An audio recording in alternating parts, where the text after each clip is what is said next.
In this video, we're going to start to talk about rolling motion, and the first idea that I want to talk about rolling motion is, with respect to rolling motion, is the idea that rolling motion is a form of constrained motion.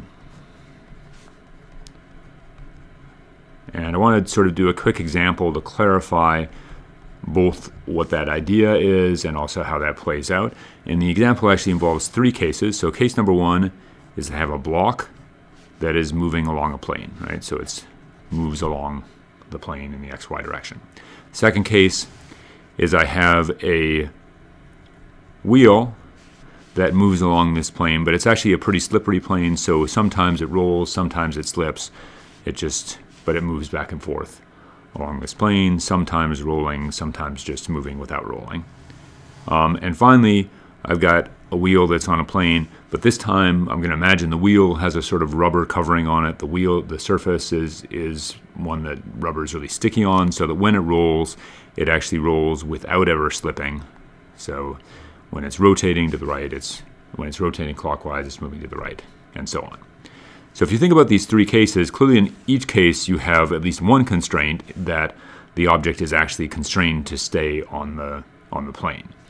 So, and you also have, in different cases, other constraints that are associated with the rolling or with not having the rolling. So let's think about case one, and that's the question about number of state variables.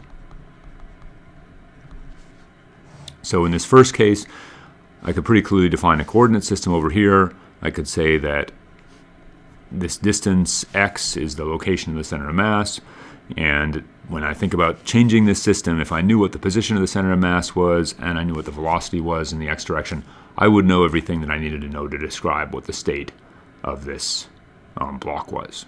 Okay? On the other hand, in this case where I've got a ball that's on the plane, you can imagine a variety of different states. Like one thing you could imagine is just having the ball sort of spinning here. It's spinning really fast, but it's not actually going anywhere, right? So there's clearly a set of state variables for this that's associated with what the angle of the ball, what the current angle of the ball is, and what the current angular velocity of the ball is, right? So for example, having the ball spinning but having a sort of dot on the ball be here is different from having the ball spinning and a dot on the ball being here. So you need to know both what the angular velocity is and what the angular position is. And similarly, you also need to know where the ball is, so you also need to know what the x position is and the velocity in the x direction. So for this case where you have a rotating rigid body that can also translate, you have state variables that both are associated with the state of the rotation and state variables that are associated with the state of the translation. Okay?